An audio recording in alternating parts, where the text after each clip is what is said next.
I, 19F, grew up really poor. Seriously poor. My dad lost his job during mass layoffs in his company just a few months after my older sister Stella, fake name, 24F, was born, and my mother was a som, so she never had any money of her own to begin with. He took up another job, but it paid significantly less. That's where the struggle began, apparently, and then 5 years later, I was born. It was made clear to me from a really young age that I wasn't wanted in the family because I was an accident, and the only reason my mother had decided to keep me was because she believed that terminating the pregnancy would have been the wrong thing to do.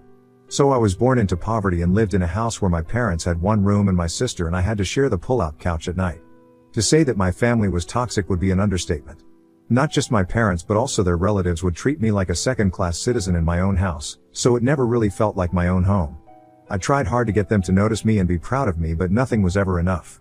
Stella was the star and she was the one who had all the hopes and dreams of the family pinned on her, but to put it bluntly, she really didn't work half as hard as I did, so her grades weren't that great either. Despite that, she was the star and I was a nobody simply because my parents just refused to look at me as anything other than a burden. There was another person who was treated the same way by my family, and that was my cousin Sam. He had a good few years with me, almost 8, and yet he was treated just like I was, which made me realize that my family's behavior wouldn't change with time. He was my maternal aunt's son who had lost her husband to a heart attack when he was young and was living off of whatever he'd left her. She hated Sam because he couldn't hold down a job for more than 3 months because he was always too distracted and lost.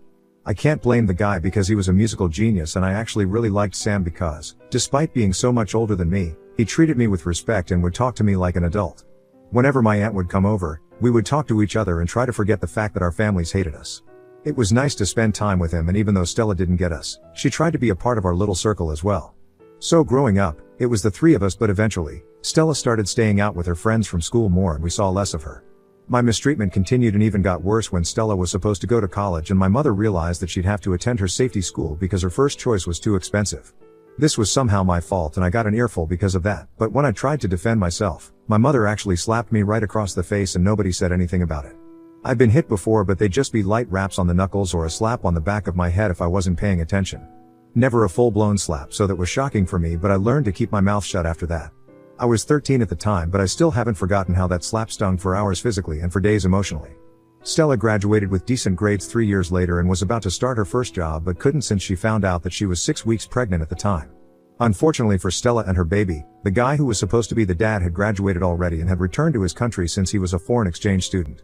So her baby's father wouldn't be in the picture since she couldn't even find him because he blocked her as soon as she'd told him the news. Now she was going to have to raise her kid all on her own. At that time, I was 16 and was already working part-time jobs to contribute to the family, but when Stella moved back home pregnant, the pressure started building on me and my parents started treating me even worse. By then, Sam had already moved out. He'd graduated from college and was working at a restaurant to make ends meet. I'd kept in touch with him and would tell him all about my problems, and he'd try his very best to console me, but that's all that he could do because he had his own life as well. Finally, the baby came along, and a week after that, my mother actually snatched my niece away from me and told me that I didn't deserve to be around her since I was the reason Stella and her daughter had to be cooped up in the tiny living room. Because I had no shame and continued to live with them despite being told time and again that they didn't want me at all. That was the day that I finally argued back with my mother and told her that I had every right to live in that house because they were the ones who chose to have me, and she told me that similarly, she had every right to say whatever she wanted to me because she brought me into this world and raised me even though I was an ungrateful brat.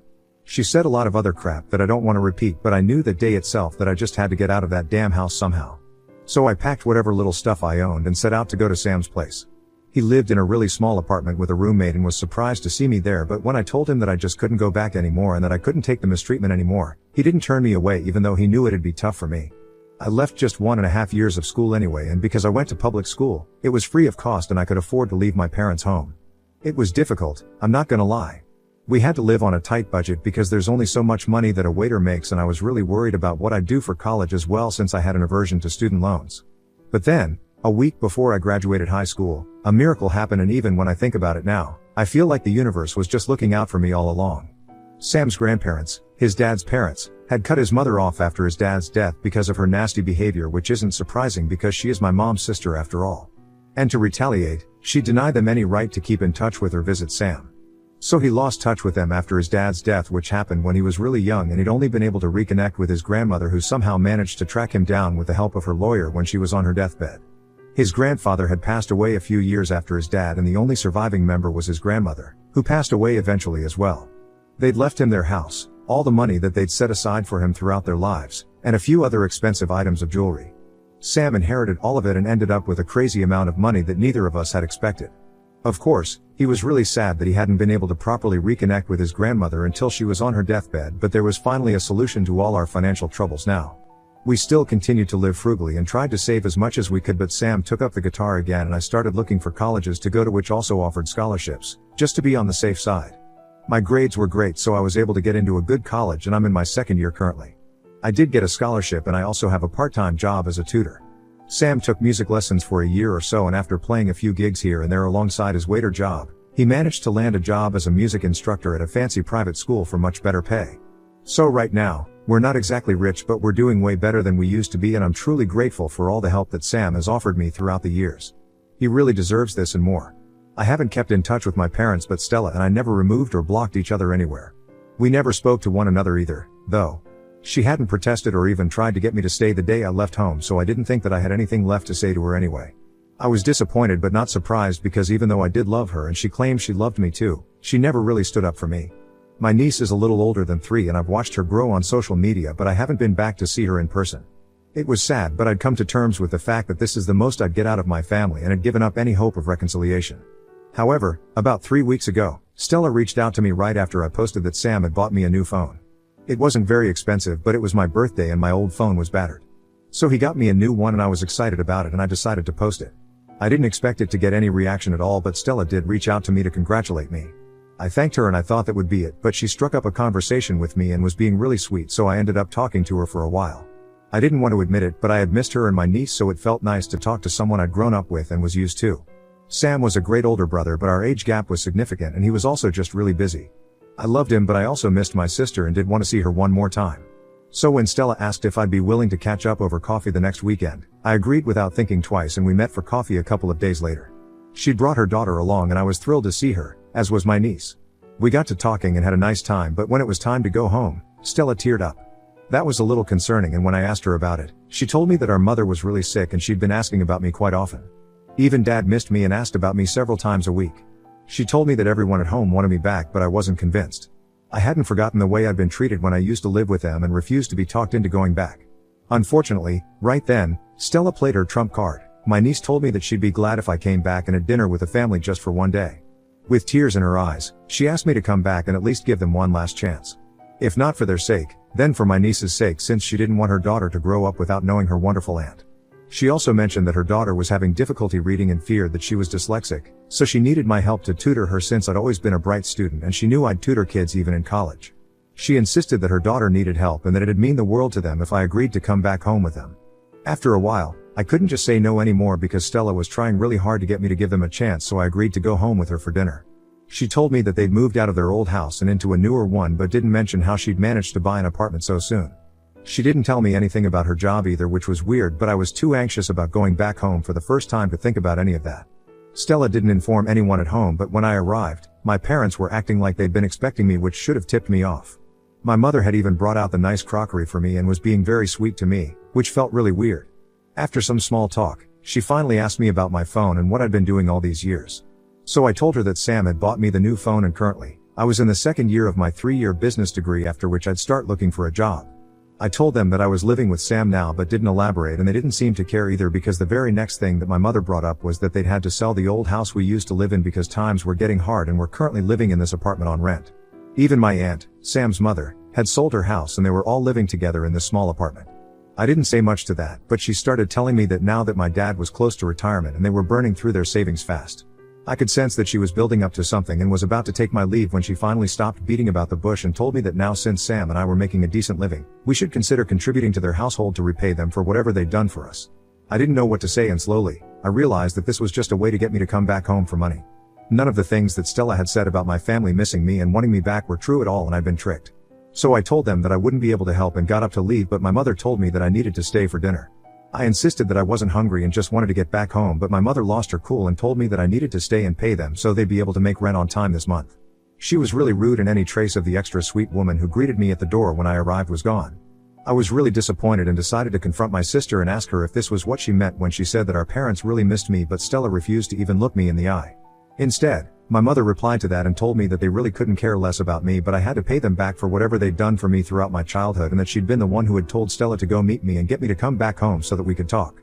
She accused me of being selfish and told me that if Sam and I could afford to live on our own and buy fancy gadgets, my phone isn't even expensive, it's a mid-range phone with very basic features, then we had enough money to spare to help our families too. She told me that we owed this to them, and my aunt and dad told me that we had to arrange it by the end of this week.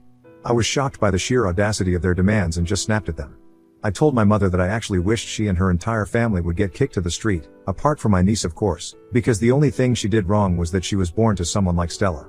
My mom got mad and started cursing at me and even tried to slap me again, but I grabbed her arm midair and pushed her back with as much force as I could. She fell back onto the couch, and taking advantage of everyone's shock, I decided to make a run for it in the aftermath. I ran to the next bus stop and took the first bus I could get on. Thankfully, nobody followed me and I was able to get home safely. Sam hasn't been in touch with his mom ever since he left home, and I haven't told him about any of this because I'm scared he might be disappointed in my weakness and stupidity. And even worse, Stella sent me a message about how awful I'd been to our family and accused me of physically attacking them. It was literally self-defense, but I should have known that they'd find a way to use it against me somehow. My mother probably even tried to hit me so that she'd somehow get a reaction out of me and instigate me, essentially. Now I don't really care about any of them, but Stella told me that they really need the money as soon as possible because they'll be kicked out otherwise, and she doesn't want that life for her daughter. She's working as a babysitter, but that barely covers the bills, and everyone else has already pooled their money to be able to pay the bills and cover their expenses for the past couple of years, but they just couldn't do it on their own. I don't want to help them out at all, but I also don't want my niece to suffer. It's been a week and I still haven't done anything about any of this. I haven't told Sam, and I haven't been able to decide whether to help my family or not. If I'm being honest, I'm not inclined towards giving them money because they haven't done jack for me like they're claiming, apart from making my life a nightmare that I had to escape a few years ago. They were all toxic as hell and didn't have any respect for anyone at all, but now that Sam and I were finally doing well, they were here to claim their share even though we owed them nothing. It doesn't seem fair, and I don't think they're entitled to anything at all. So Ida for not wanting to help my toxic family, including my 3-year-old niece, out with money after they mistreated me for years growing up but are now on the verge of homelessness. Update 1. Hey. So, I decided not to help them.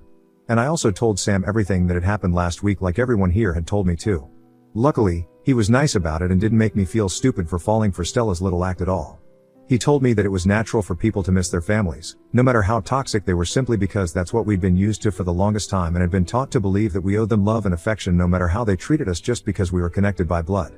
But it's a process to unlearn these things, and I'll get there somehow. He comforted me and reassured me that I wasn't a terrible person for not wanting to help my family. They're using my niece to play the victim card, but I don't need to help them if I feel bad for her. If they do get evicted and end up being homeless, then I can just call CPS and get them to rehome my niece if that's what I want for her. But the bottom line is, I don't need to feel guilty for turning them away when they asked for help, and that helped because I'd been feeling immensely guilty about everything. Thanks to everyone who commented on my post, too. It was really kind of you guys to try and comfort me, and it did help to know that I'm not the only one out there who's had a childhood like this. It's sad, but it's also comforting to know that I'm never on my own. Update 2. Sam and I have been trying to forget about that whole episode that happened with our families 2 weeks back, but unfortunately, Stella just won't let go and keeps texting me relentlessly. I've tried blocking her, but she just started texting me from another number.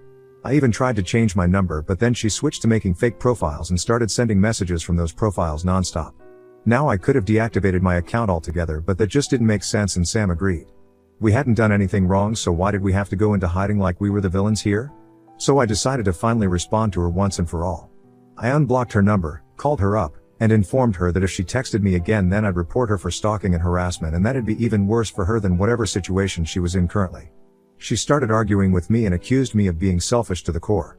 So I decided to remind her of what she'd done to me in the past. She'd never stood up for me because she wanted to continue being the golden child for our parents. She manipulated me and used her daughter to get me to come back home just so that our mother could attack me once more, as if my childhood was traumatizing enough. And as if that wasn't bad enough, she continued to text me and demand that I cover her and her family's rent when they had never done anything to help me and Sam out when we needed it.